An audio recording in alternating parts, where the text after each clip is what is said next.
제가 매일 아침에 여러분을 위해서 기도한다고 말씀드렸는데, 기도를 시작할 때마다 늘 빠지지 않고 항상 똑같이 하는 고백이 있습니다. 하나님은 저와 다음 교회와 우리 성도의 주인이시며 왕이십니다. 온전히 다스려 주시고 통치하여 주옵소서. 순종하겠습니다. 제가 늘 기도할 때마다 한결같이 빠뜨리지 않고 항상 하는 고백입니다. 여러분, 제가 기도하면서 이 고백을 매일 똑같이 하는 아주 중요한 이유가 있습니다. 성경에 나와 있는 많은 믿음의 위인들이 하나님이 왕이며 주인이라는 사실을 잊어버리고 자신이 주인이며 왕으로 그런 삶을 살다가 죄에 넘어지고 타락하고 또 죽을 만큼 고생하는 모습들 우린 정말 많이 봤잖아요. 또 제가 하나님이 왕이시며 주인이시다라는 사실을 잊어버리고 내 삶의 왕이 되고 주인이 되려고 할 때가 너무 많다는 것을 저 자신이 스스로 깨닫고 있기 때문에 그렇습니다. 그리고 이뿐만이 아니라 이 시대 많은 성도가 말은 하나님이 왕이시며 주인이라고 하는데 자기가 자기 삶의 왕으로 주인으로 살아가는 수많은 성도들의 모습, 목사가 장로가 성도가 교회의 주인 행세하려고 하는 모습들 우린 정말 많이 보고 있잖아요. 여러분, 그래서 교회가 이렇게 많은데도 저까지 합세해서 다음 교회를 개척하고 그리고 정말 교회다운 교회, 목사다운 목사, 성도다운 성도들 세우고 싶다는 생각에서 지금 여러분들과 함께 몸부림쳐 가고 있는 중이죠. 그럼에도 불구하고 제 모습 가운데서 제 마음속 깊은 곳에서 숨어있는 그 교만함과 욕심이 불쑥 튀어나와서 끝없이 내가 왕 되려고 하고 내가 내 삶의 주인 되려고 하는 내 모습 계속 보여지고 있기 때문에 기도할 때마다 이런 내 모습을 쳐서 꺾어내지 않으면 안 되겠기에 매일 이 기도를 할 때마다 이 고백을 반복하면서 할 수밖에 없다는 것이죠. 여러분들은 어떻습니까? 여러분들의 삶 가운데서 하나님을 정말 왕으로 인정하며 내 삶의 주인으로 인정하면서 한순간도 그 사실을 잊지 않고 살아가고 계십니까? 오늘 우리가 읽은 본문 말씀에서는 하나님의 백성인 이스라엘 민족이 하나님이 자신들의 왕임을 부인하면서 자신들이 직접 자기들을 다스릴 왕을 세우려고 하는 시도가 나타나고 있습니다. 반면에 사무엘은 여전히 하나님을 왕으로 모시고 하나님께 순종하고 충성하면서 그분의 온전한 백성의 모습이 어떠해야 하는지 우리에게 보여주고 있죠. 저와 여러분은 오늘 이 말씀을 자세히 살펴보면서 다른 사람이 아닌 나의 모습은 어떤지를 생각하면서 내가 진짜 하나님을 왕으로 주인으로 모시고 있는지에 대해서 주의 깊게 살펴보아야 할 것입니다. 그리고 저와 여러분이 모든 삶에서 정말로 하나님을 왕이며 주인으로 모신 진짜 그분의 백성 될 수 있기를 주님의 이름으로 축원드립니다. 저와 여러분이 오늘 말씀을 통해서 하나님을 왕으로 모시는 삶, 하나님이 주인이신 삶에 대해서 살펴보기 전에 먼저 사사와 왕의 차이, 다른 말로 바꾸면 신정체제와 왕정체제의 차이가 무엇인지 정확하게 알 필요가 있습니다. 여러분, 신정체제는 하나님이 다스리는 것, 왕정체제는 왕이 다스리는 것, 이거 얘기하는 거죠. 여러분, 신정체제와 왕정체제는 분명히 개념이 다릅니다. 이 개념이 어떻게 다른지 정확하게 알아야 오늘 본문에서 이스라엘 백성들이 사무엘에게 왕을 세워달라고 요구하는 것이 정확하게 무엇을 요구하는 것인지 우리는 알 수 있게 됩니다. 우리가 오늘 본문에서 읽었듯이 이스라엘 백성들은 사무엘에게 왕을 세워달라고 요청하고 있습니다. 왕을 세워서 사사의 통치에서 왕의 통치로 제도를 바꾸는 것, 이걸 요구하고 있죠. 여러분, 그런데 이게 죄입니까? 죄 아닙니까? 사사의 통치에서 왕의 통치로 제도를 바꿔달라고 요구하는 것, 이게 죄입니까? 아니요. 이거 단순하게 이것만 딱 놓고 보면 이거 죄라고 말할 수 없습니다. 왜냐하면 신명기 17장 14절에서 20절의 말씀을 읽어봐도 여기서도 하나님께서는 이미 모세에게 앞으로 이스라엘 백성들이 어느 순간에 왕을 요구하는 시기가 올 것이라는 것을 아시고 이런 왕을 세워야 한다고 모세에게 이미 말씀해 주신 것이 있습니다.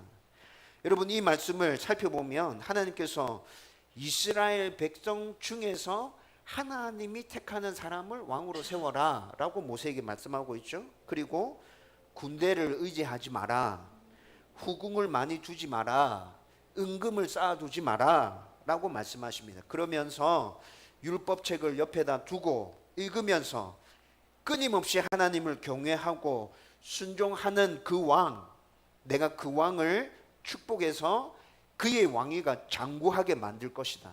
하나님께서 신명기에 이미 이렇게 선포하셨다고요. 쉽게 말하면 왕을 세우더라도 하나님만이 진정한 왕임을 인정하고 온전히 그분만을 예배하면서 순종하라는 것이죠. 여러분, 여기서 말씀하고 있는 것은 왕을 세우는 것 자체가 죄가 아니라 왕을 세우려고 할 때 그들의 마음 가운데 어떤 생각과 어떤 태도를 가지고 왕을 세우려 하느냐, 이것이 문제라는 것이죠. 여러분, 이 말을 다시 바꿔서 말하면 왕을 세우려는 그 시도가 마음의 태도와 생각에 따라서 죄가 될 수도 있다. 여러분, 이렇게 되겠습니까?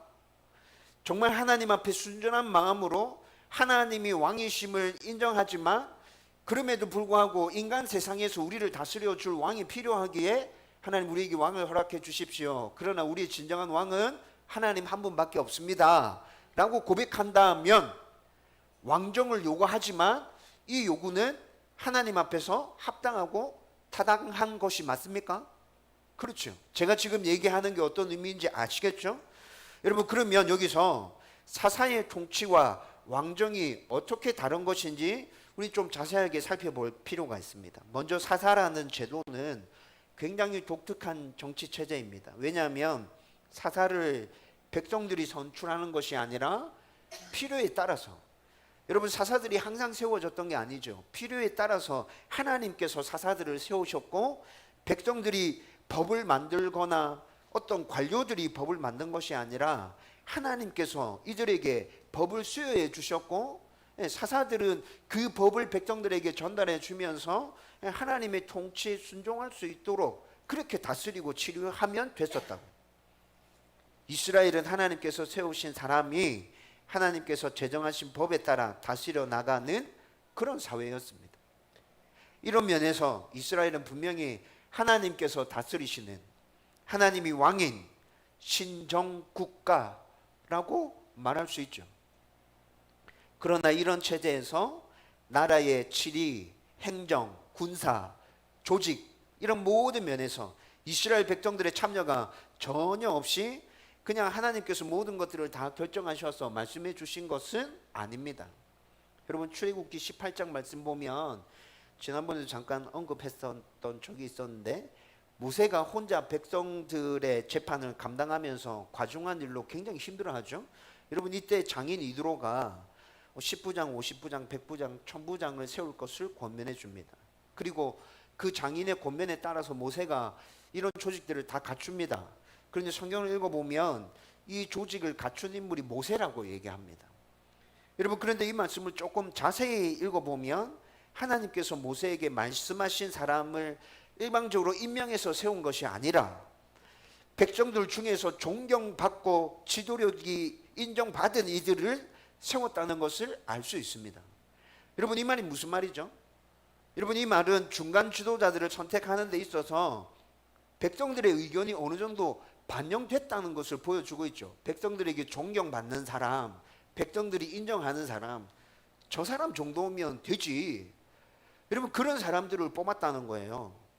여러분, 정리해보면 사사제도는 가장 큰 틀에서는 하나님의 법에 따라서 하나님께서 세우신 사람들이 나라를 이끌어가고 그 외에 하부 조직에서는 백성들에게 존경받고 인정받은 이들이 하나님의 법에 따라서 다스려가는 제도가 바로 사사제도였다는 것입니다. 사사제도는 그래서 신정체제, 하나님이 다스리는 나라를 말하고 있는 것입니다.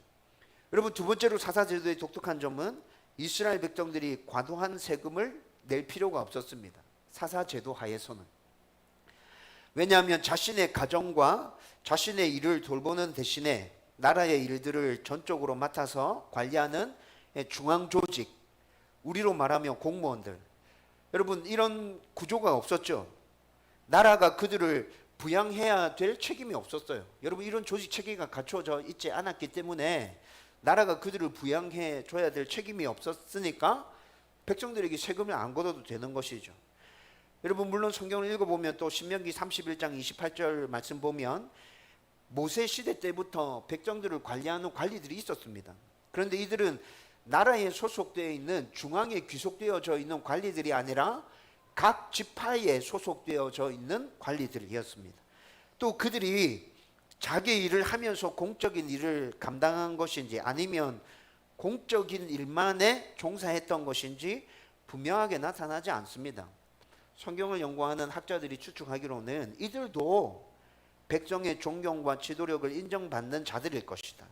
그리고 자기 일을 하면서 백성의 일을 재판해주고 백성의 일을 해결해 주었을 것이다. 여러분 그렇게 추측하고 있습니다. 여러분 아마도 이들은 백성의 존경과 인정을 받고 있었기에 자신들이 좀 더 희생하고 헌신하는 것을 기쁘게 받아들였을 거예요. 또 이스라엘 백성들이 세금을 낼 필요가 없었던 두 번째 이유는 이스라엘에 아직 상비군, 다시 말씀드리면 전쟁이 없는 평상시에도 늘 편성되고 유지되고 있는 군대가 없었기 때문에 여러분 그 군대를 먹여 살려야 할, 부양해야 할 책임도 없는 거잖아요. 그러니까 세금을 안 걷어도 됐었다고요. 여러분 그런데 왕정 사회가 되면 어떻게 되죠? 조직이 생깁니다. 상비군이 생기죠. 여러분 그러면 백성들에게 세금을 부과할 수밖에 없게 된다는 것입니다. 세 번째 사사제도의 특징이 뭐냐면 이스라엘 백성들은 각 지파별로 필요한 일들을 위해서 힘을 모으는 것 외에 따로 중앙정부를 위해서 부역해야 하는 일들이 없었어요. 사사제도 하에서는. 여러분 인원을 차출해야 할 필요도 없었고 또 세워진 왕이나 관료들에게 복종해야 될 의무도 없었습니다. 이스라엘 백성들은 그냥 각 지파가 다 하나님의 법대로 살아가고 있다가 근데 그 지파 안에서 어떤 문제가 생겼어요. 그 지파 안에서 그 문제를 해결을 못 하겠어요. 그러면 어떻게 돼요? 하나님께서 사사를 세우시고 그 사사를 그 지파에게 보냅니다. 그리고 그 지파에 파송되어 온 그 사사의 판결에 따라서 그 지파에 생겼던 문제들을 처리해 나가면 되는 것이죠. 여러분 따라서 이스라엘 백성들은 사사라는 독특한 정치 체제 아래서 각 지파별로 자율적으로 공동체를 형성할 수 있었고 중앙의 통제나 국가에 대한 의무가 없이 굉장히 자유로운 삶을 살아가고 있었다고요. 여러분 이 정도로 사사제도와 왕정, 신정체제와 왕정체제의 차이를 이 정도로 정리하고 그러면 이제 오늘 말씀을 한번 살펴보십시다. 오늘 본문에 나타나는 상황은 사무엘이 사사로 이스라엘을 다스리면서 평화로운 시절이 한참 흐르고 난 후에 그가 늙어서 더 이상 사사의 책임을 온전하게 감당할 수 없을 때 그의 두 아들을 사무엘을 돕는 사사로 세웠거든요. 여러분 그런데 여기서 문제가 발생했죠. 그의 두 아들은 자신들의 이익에 따라서 판결을 굽게 하면서 아버지 사무엘의 뒤를 따르지 않았습니다. 여러분 그래서 이스라엘 장로들은 주변 국가들의 영향을 받아서 체계화된 국가 조직이 갖추어지면 한 개인이 좌지우지해서 판결이 굽게 되는 그런 일들은 일어나지 않을 거야 이렇게 생각하고 왕정을 요구하고 있는 것이죠. 여러분 그런데 이스라엘이 겪고 있는 이 문제는 체계화된 국가 조직이 없어서 생겨난 문제가 아니라 자유로운 삶을 떠받쳐 줄 하나님에 대한 굳건한 믿음이 없어서 생겨난 문제입니다. 여러분 하나님께서는 8절 말씀에 이를 정확하게 보여주고 계십니다. 이스라엘 백성들은 출애굽해서 시내산에서 하나님과의 언약을 체결하고 하나님의 백성이 되었지만 그 이후의 모든 순간 모든 일에 있어서 하나님을 배반하고 우상을 섬겼다고 하나님께서 지금 분명하게 그렇게 말씀하고 계십니다. 그리고 오늘 본문의 사건에서도 이스라엘 백성은 하나님만을 바라보고 있었던 것이 아니라 다른 나라를 주목해서 보고 있었다는 것이죠. 5절 말씀에 보면 이렇게 얘기하잖아요. 모든 나라와 같이 우리에게 왕을 세워라고 말씀하고 있는 거 보면 이스라엘 백성들이 온전히 하나님을 이렇게 딱 바라보고 있었던 게 아니라 다른 나라가 어떻게 하고 있는지 다 보고 있었다고요. 그리고 저게 굉장히 좋구나, 우리도 저렇게 했으면 좋겠다라는 생각을 가지고 있었는데 문제가 터지자마자 지금 왕을 세워주십시오, 다른 나라들처럼 이렇게 요구하고 나섰다는 것이죠. 여러분, 우리가 여기서 발견할 수 있는 건 뭡니까? 이스라엘 백성들은 겉으로는 하나님을 왕으로 섬기고 있으며 하나님의 백성인 척 했지만 속으로는 그렇지 않았다는 것입니다. 여러분, 이스라엘 백성들이 진짜 하나님만을 왕으로 인정하고 있었다면 이런 상황이 벌어졌을 때 어떻게 요구했겠습니까? 다른 사사를 세워주십시오. 하나님 사무엘의 두 아들들이 판결을 굽게 하고 있습니다. 하나님 지금 우리가 어떤 상황에 처해 있는지 하나님 보시고 계시잖아요. 사무엘 같은 다른 사사 세워주십시오. 여러분, 이렇게 요구하고 나서면 이스라엘 백성들이 하나님만을 온전히 왕으로 인정하고 있구나 라는 모습이 딱 보여지는 거죠. 그렇죠? 그런데 이스라엘 백성은 지금 다른 사사를 요구하고 있는 것이 아니라 다른 나라들처럼 우리를 다스릴 왕을 허락해 주십시오라고 요구했습니다. 여러분, 이것은 다시 말씀드리지만 이스라엘 백성들이 하나님을 왕으로 인정하고 있지 않은 것입니다. 사무엘은 이스라엘 백성의 장로들이 요청하는 것이 무엇인지 정확하게 이해했습니다. 여러분, 그래서 6절 말씀 보면 장로들의 그 요구를 기뻐하지 않았다고 말씀하고 있죠. 그런데 이 부분에서 어떤 분들은 사무엘이 자신과 아들들의 통치를 인정하지 않는 장로들에게 기분이 나빴다라고 해석하는 분들도 있습니다. 그리고 8절에서 하나님께서 이스라엘 백성들이 자기를 배반하고 우상을 섬긴 것 같이 내게도 그리하는도다 이렇게 말씀하고 있죠.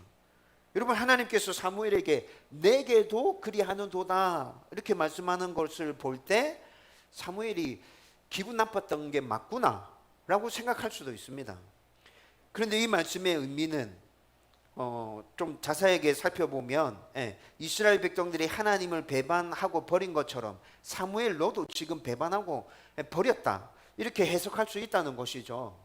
그런데 제가 보기에는 그렇지 않아요. 제가 보기에는 사무엘이 이스라엘 장로들의 요구를 듣고, 여러분, 사무엘이 제일 먼저 한 행동이 뭐라고 나와요? 이스라엘 백성들의 요구를 듣고 6절 끝에 보면 하나님께 기도하여, 하나님께 기도하여. 여러분, 사무엘이 이스라엘 백성들의 요구를 들었습니다. 여러분, 그 요구를 듣는데 기분이 상당히 안 좋았습니다. 기분 안 좋았던 건 분명히 맞습니다. 그런데 그 문제를 들고 하나님께 나갑니다. 기도합니다. 그리고 7절에서 9절까지의 말씀을 읽어보면 하나님께서는 지금 사무엘에게 이 일과 관련해서 어떻게 해야 할지를 자세하게 말씀해 주고 있습니다. 여러분, 이 말씀을 보면서 제가 깨닫게 되는 것은 하나님을 온전히 왕으로 인정하고 섬기고 있는 사무엘이 그렇지 못한 이스라엘 백성들의 장로들을 보면서 화가 나고 마음이 상했다. 여러분, 저는 이렇게 이해되었어요. 여러분, 그래서 이 문제를 가지고 사무엘이 하나님께 나아가서 기도합니다. 하나님, 백성들이 하나님을 왕으로 인정하지 않습니다. 하나님의 백성인 이스라엘이 하나님을 떠나려고 합니다. 하나님, 저들을 불쌍히 여겨 주십시오. 여러분, 사무엘의 마음이 어떤 건지 좀 이해가 되십니까? 저는 사무엘의 이 모습에서 그가 한평생 온전히 하나님만을 왕으로 주인으로 섬겼고 그렇지 못한 이스라엘 백성들을 보면서 안타까워하면서 분노하고 있다는 것이 느껴졌습니다. 그리고 사무엘은 진짜 정말 좋은 지도자구나. 백성들이 잘못된 것을 요구하고 잘못된 길로 가려고 할 때 그 모습을 보면서 분노할 수 있는 지도자. 여러분, 이런 지도자 정말 좋은 지도자 아닌가요? 여러분, 제가 지난주에 저를 위해서 기도해 주십시오 라는 제목을 가지고 여러분과 함께 말씀을 나누었습니다. 제가 좋은 목사가 될 수 있도록 기도해 달라고 부탁드렸는데 지난주에 세 가지 부분에서 기도해 달라고 말씀드렸죠. 여러분, 저는 오늘 이 말씀을 보면서 그 세 가지에 하나를 더 추가하고 싶습니다. 첫 번째 부탁드렸던 게 첫 부르심과 제가 품었던 그 첫 마음에서 한결같은 목사가 될 수 있도록 기도해 달라고 했습니다. 목사로서의 저의 책임과 의무에 최선을 다하는 목사가 될 수 있도록 기도해 달라고 했죠. 예배와 기도로 늘 하나님과 교제하며 동행하는 목사가 될 수 있도록 기도해 달라고 했습니다. 그런데 오늘 이 말씀을 보면서 하나를 더 추가해서 하나님만을 왕으로 온전히 모시는, 하나님만을 주인으로 인정하는, 그리고 성도의 아픔과 성도의 문제들, 성도의 잘못을 보면서 분노할 수 있는 그런 목사 되게 해 주십시오. 여러분들이 그렇게 기도해 주면 좋겠습니다. 여러분, 제가 분노라는 표현을 썼는데 여러분들한테 막 화낸다는 말이 아닙니다. 여러분들이 그렇게 잘못하고 있는 모습을 볼 때 사무엘과 같이 안타까워하면서 분노하면서 그 문제를 가지고 하나님 앞에 가지고 갈 수 있는 목사. 하나님, 저 성도가 지금 저렇게 하고 있는데 불쌍히 여겨 주십시오. 여러분, 제가 여러분들을 위해서, 여러분들이 어떤 문제 가운데 있을 때, 어떤 어려움 가운데 있을 때, 방황하고 헤매고 있을 때 여러분들을 위해서 이렇게 기도하고 있다면, 여러분, 우리 목사님이 이렇게 기도한다는 걸 안다면 마음 한편으로 평안이 생기지 않을까요? 든든함이 생기지 않을까요? 여러분, 제가 생각해도 이런 목사는 참 좋은 목사거든요. 누군가 저를 위해서 이렇게 해주면 좋겠거든요. 그러니까 여러분들도 우리 목사님 이런 목사님 되게 해주세요. 네, 기도해 주시기를 부탁드립니다. 여러분, 그러면서 동시에 여러분 각자가 나는 진짜 하나님을 나의 왕으로, 주인으로 온전히 섬기고 있는지에 대해서 깊이 생각해 보아야 될 것입니다. 오늘 본문의 이스라엘 백성들처럼 겉으로는 하나님을 왕으로, 주인으로 섬기고 있는 것 같은데 마음으로는 자기가 왕이고 주인 되어서 다른 생각하고 있는 성도들 정말 많죠. 여러분이 그렇지는 않습니까? 내가 이렇다는 것을 어떻게 알 수 있을까요?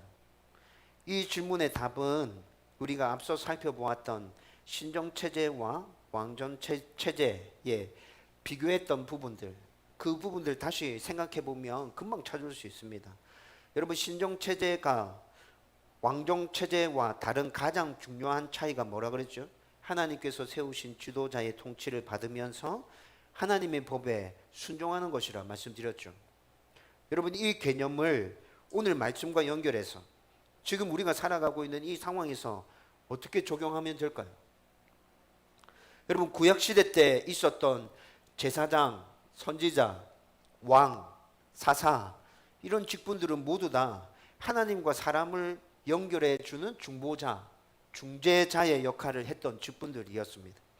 여러분, 그런데 신약에 넘어오면서 예수님께서 친히 우리의 제사장, 선지자, 왕이 되어주셨고, 그리고 십자가 구속 사건으로 말미암아서 하나님과 완전하게 분리되어져 있던 그 관계를 완벽하게 연결시켜 주셨죠. 예수님께서 완벽하게 하나님과 성도의 관계를 연결해 주셨기 때문에 여러분, 이제는 우리가 하나님께 나아갈 때 다른 중보자의 도움이 필요 없습니다. 다른 중재자의 역할이 필요 없다는 거죠. 그냥 믿음으로 예수 그리스도의 구속, 그것을 붙들고 믿음으로 예수님을 의지해서 각자가 하나님께 나아가면 된다는 것입니다.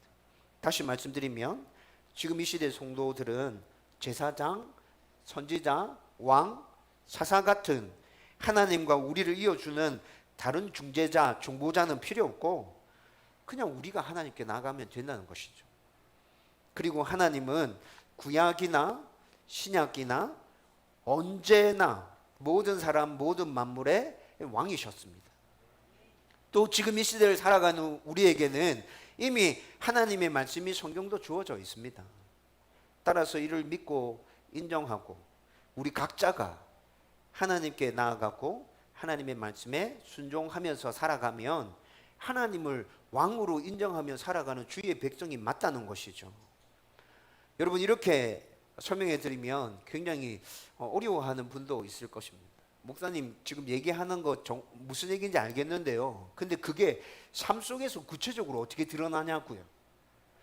내 삶 속에서 하나님을 나의 왕으로 모시고 하나님을 나의 주인으로 모신 그 삶의 모습이 어떻게 드러나냐고요.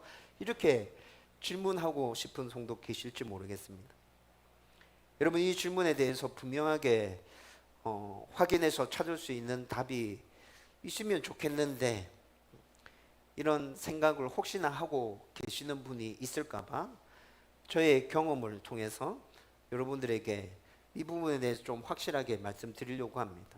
제가 어떻게 하나님을 왕으로 모시고 주인으로 섬기고 있는지 여러분들에게 이미 말씀드렸던 적이 있습니다.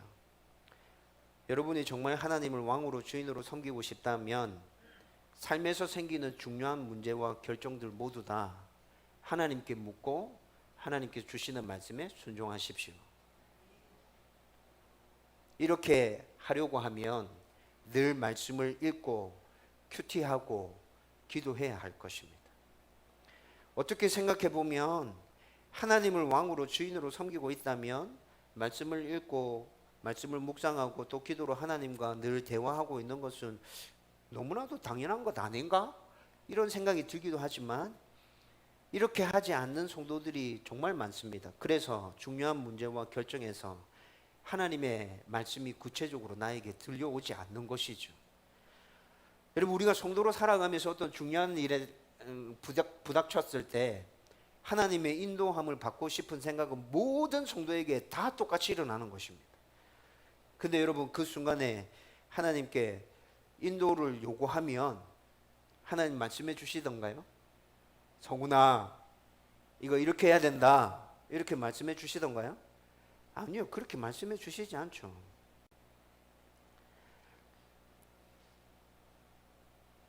여러분, 우리가 늘 말씀과 기도를 붙들고 있지 않으면 중요한 순간에 맞닥뜨린다 할지라도 하나님의 말씀은 우리 가운데 분명하게 들려오지 않습니다. 또 문제가 생기고 결정해야 할 그때만 말씀과 기도를 붙들고 씨름하는 성도들도 많은데, 여러분, 물론 이렇게 하는 것은 아예 아무것도 안 하고 있는 것보다는 훨씬 낫습니다. 그렇지만 이렇게 하는 것은 자신이 원하는 답을 찾는 것이지 하나님께서 나에게 들려주는 음성을 들으려고 하는 자세는 아닙니다. 여러분, 제가 하는 말이 무슨 말인지 이해가 됐습니까? 중요한 문제에 부닥쳤을 때만 기도하는 것은 자기가 원하는 답을 찾는 것입니다. 하나님께서 진짜 나에게 주시는 말씀을 듣고자 하는 마음이 없습니다. 하나님, 제가 원하는 건 이것입니다. 들어주십시오 라고 요구하는 것입니다. 여러분, 저는 대학생 때부터 말씀을 읽는 것, 큐티, 그리고 기도를 규칙적으로 하는 것, 여러분, 이런 것이 잘 되면 좋겠다는 생각을 가지고 굉장히 노력을 많이 했었습니다. 매일의 삶 가운데서 이런 것들을 계속 실천해 내기 위해서 노력했죠. 여러분, 대학생 때부터 지금까지면 25년 이상입니다. 기간이. 여러분, 매일 큐티 하는 거 아닙니다. 일주일에 한 5일 정도 합니다. 매일 기도하는 것 아닙니다. 일주일에 한 6일 정도 여러분들을 위해서 기도하고, 월요일 날 하루는 순전히 저와 하나님과의 1대1의 관계에서 하나님을 만나는 시간입니다. 여러분, 지금 굉장히 많이 익숙해져 있어요. 근데 처음 대학생 때 이렇게 해야겠다고 작정하고 시작했을 때는 제대로 잘 되지 않았거든요. 그런데 어쨌든 이렇게 하려고 굉장히 몸부림쳤습니다. 여러분, 제 인생을 돌아봤을 때 제 인생에서 진짜 중요한 결정이 몇 번 있었습니다. 하나님의 부르심을 찾을 때 내가 사역을 해야 될까 말아야 될까. 여러분, 그때 하나님께서 저에게 주신 말씀이 있습니다. 사도행전 9장 15절 16절 말씀입니다. 저희 집사람과 결혼할 때 하나님께서 주신 말씀이 있습니다. 로마서 8장 32절입니다. 셋째를 입양할 때는 그냥 아무런 고민 없이 그냥 됐습니다. 왜냐하면 하나님께서 분명히 성경에 고아와 과부를 돌보고 챙기라고 말씀하셨기 때문에. 근데 넷째를 입양할 때는 정말 힘들었습니다. 하나님께 굉장히 기도 많이 했었는데 그때도 하나님께서 저에게 주신 말씀이 있었습니다. 시편 68편이었습니다. 개척을 할 때 세 개의 말씀을 받고 개척을 시작했다고 말씀드렸죠. 여러분, 제 인생에 있어서 이건 정말 중요해 라고 생각하는 모든 것들에 대해서 저는 하나님께서 저에게 주신 구체적인 말씀이 있고 그 말씀에 따라 온전히 순종하기 위해서 발버둥 치며 지금까지 달려왔습니다. 여러분, 저는 이런 모습이 하나님을 왕으로 인정하는 성도의 모습이라 생각합니다. 하나님을 주인으로 인정하는 성도의 모습. 여러분, 분명히 세상은 안 된다, 네 그렇게 하면 망한다, 네 바보가, 네 생각을 좀 하면서 살아라, 왜 그런데? 여러분, 그렇게 얘기합니다. 여러분, 저 이런 얘기 진짜 많이 들었습니다. 하나님께서 주신 분명한 말씀을 붙들고 한 걸음씩 한 걸음씩 떼면서 나아갔음에도 불구하고 그렇게 얘기하는 사람들이 있었다고요. 근데 여러분, 25년 동안 제가 이렇게 살아오면서 저의 경험으로 분명히 말씀드립니다. 절대로 망하지 않습니다. 하나님 주시는 평안이 넘쳐납니다. 하나님 살아계심을 내 삶 속에서 똑똑하게 경험할 수 있습니다. 하나님 살아계시구나. 하나님 내 좋은 아버지 맞구나. 하나님은 내가 생각한 것보다 차고 넘치게 나에게 좋은 것 주시기 위해서 준비하고 계시구나. 저는 여러분들이 이렇게 하나님을 왕으로 주인으로 인정할 수 있었으면 좋겠습니다. 말씀과 기도를 붙들고 치열하게 몸부림치십시오. 중요한 결정 아니고 그러면 일상에서 늘 반복되어지는 그 선택에서는 어떻게 할 겁니까? 여러분, 어떤 사람들은 하나님 뭘 먹을까요? 하나님 어디로 갈까요? 하나님 어떻게 할까요? 다 물어보더라고요. 여러분, 그렇게 하는 분들 저는 정말 대단하다 생각됩니다. 근데 아직 저는 그 경지까지 이르지 못했습니다. 여러분, 삶에서 일어나는 일상적인 선택과 결정의 순간들에서 저는 이렇게 행동하고 있습니다. 성경적인 관점으로, 성경적인 세계관, 그것을 가지고 생각해서 판단하고 결정합니다. 여러분, 하나님께서는 이미 우리에게 성경을 주셨고 또 자유의지를 주셨죠. 하나님 닮은 좋은 것 아닙니까? 하나님께서는 분명히 이것 쓰라고 우리 가운데 주셨을 거예요. 그래서 저는 일상 가운데서 결정해야 될 문제들이 생기면 기도하지 않습니다. 생각합니다. 성경적인 관점에서 옳고 그름에 대해서 생각합니다. 이거 옳은 것인가? 이거 그른 것인가? 그른 것이면 어떻게 해요? 더 이상 생각해 볼 것도 없이 폐기입니다. 옳고 그름의 문제를 통과했습니다. 어떤 건 가치 중립적인 것도 있습니다. 옳고 그름을 판단해낼 수 없는 것도 있다고요. 뭘 먹을까? 여러분, 이 질문에 옳고 그름이 있습니까? 아무거나 먹으면 되지. 그렇죠? 옳고 그름의 문제를 생각하고 난 다음에 그 다음에 생각하는 건 나에게 유익한 것인가? 다른 사람에게 유익한 것인가? 우리 가족들에게 유익한가? 우리 성도들에게 유익한가? 여러분, 이거 생각합니다. 저에게는 유익한데 다른 사람들에게 유익하지 않은 것들이 있습니다. 옳고 그름을 통과한 문제지만 그런 것들도 폐기입니다. 이건 안 돼. 하나님 기뻐하시는 것이 아니에요. 여러분, 다른 사람들에게 유익한데 나에게는 유익하지 않은 것들도 있습니다. 그런데 그건 때로 내가 담당하고 있는 직분과 또 나의 상황에 따라서 나에게 별로 유익이 되지 않지만 다른 사람들에게 유익한 것 할 때도 있습니다. 희생하는 거죠. 헌신하는 거죠. 그런데 될 수 있으면 나에게도 유익하고 다른 사람에게도 유익한 것, 그런 방향으로 선택하기 위해서 계속 생각합니다. 여러분, 여기까지 통과했습니다. 그러면 마지막으로 생각하는 것이 하나님께 영광이 되는 것인가? 여러분, 이렇게 해서 순차적으로 생각하고 난 다음에 여기까지 다 통과하면 그러면 더 이상 고민할 필요 없어. 이건 하나님의 뜻으로 받아들여도 돼. 문제 없어. 여러분, 저는 확신을 가지고 나갑니다. 목사님, 기도 안 해봤잖아요. 네, 기도 안 했습니다. 기도 안 했는데 이런 생각들을 가지고 모든 것들을 다 통과하고 난 다음에 아, 내가 이렇게 해야겠구나 딱 결정하면 저는 그걸 하나님의 뜻으로 받습니다. 그리고 망설이지 않습니다. 뒤돌아보지 않습니다. 혹시 그렇게 가다가 사람들이 또 저에게 싫은 소리 할 때도 있습니다. 근데 저는 저의 신실하신 하나님을 믿고 의지하고 그냥 그대로 갑니다. 여러분, 제가 이렇게 판단하고 결정하는 것도 여러분 그 기준이 어디에 있습니까? 하나님의 말씀에 있는 것이거든요. 여러분, 제가 이렇게 판단하고 결정하는 기준도 분명히 하나님의 말씀에 있는 것입니다.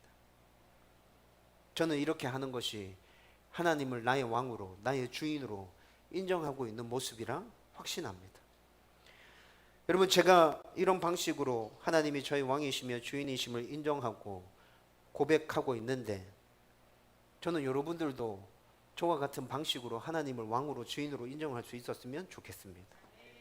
중요한 문제라면 반드시 하나님의 말씀에 근거해서 그에 따라 순종해 가는 주님의 백성, 평상시의 삶 속에서는 성경적인 세계관을 가지고 어떤 것이 하나님 앞에 영광이 될까?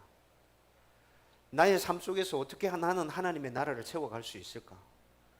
여러분, 그것에 대해서 고민하고 있다면 여러분, 우리의 그런 모습을 하나님 기뻐하시지 않을까요? 이 아이는 정말 나를 왕으로 인정하고 있구나. 이 아이는 정말 나를 주인으로 인정하고 있구나. 여러분, 우리의 모습을 보면서 하나님 그렇게 생각하지 않을까요? 저와 여러분들이 이렇게 하나님을 주인으로 왕으로 인정해 드리는 하나님의 온전한 백성 되기를 주의 이름으로 축원드립니다. 이제 말씀을 정리하려고 합니다. 어제 아침에 묵상한 말씀입니다.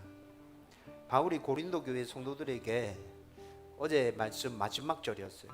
이렇게 얘기하고 있더라고요.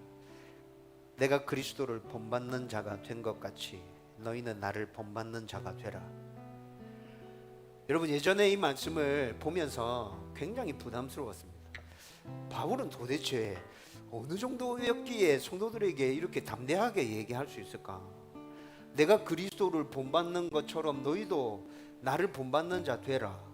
야, 이 사람 진짜 어느 정도였기에 도대체 이렇게 얘기할 수 있지? 어제 이 말씀을 다시 보고 있는데 하나 깨달아지는 것이 있었습니다.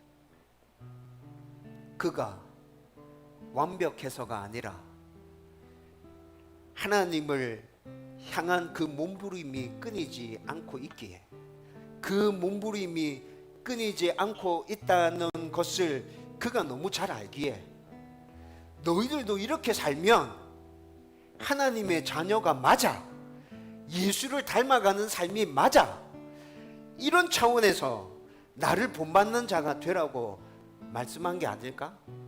여러분, 이게 어제 저희 묵상이었습니다. 여러분, 그러면서 어제 아침에 우리 성도들에게 저를 본받아서 저와 같이 하나님을 왕으로 인정하고 하나님을 주인으로 모시는 그런 삶을 살라고, 본받아라고 우리 성도들에게 그렇게 얘기하고 싶다라는 생각이 들었어요.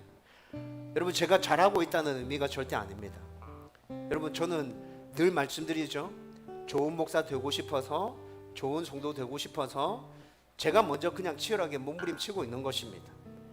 여러분, 저의 그 몸부림을 여러분들이 좀 본받고 따라오셨으면 좋겠어요.